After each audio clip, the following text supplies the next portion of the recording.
Duwang magkasuhay na aksidente na irehistro sa Sorsogon City.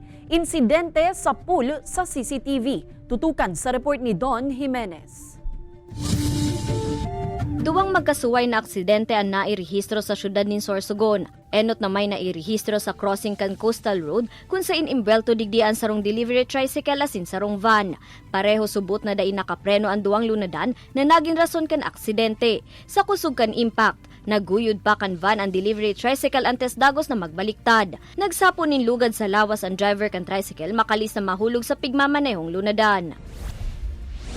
Sunod na nairehistro ang sarupang aksidente sa crossing kan Barangay Baribag kung saan tinumbok ang pick-up kan sarong kotse sa mismong tahaw kan tinampo. Sa kusog kan impact, nagtaglida na sambitan ng pick-up. Maswerte man na mayong nakulugan sa insidente. Huli ka ini, liwat na nagpapagirumduman mga otoridad sa mga motorista na mag-ingat sa pagmamaneho tanganing malikayan ang mga siring na insidente. Ini si Don Jimenez, Balitang Bicolandia.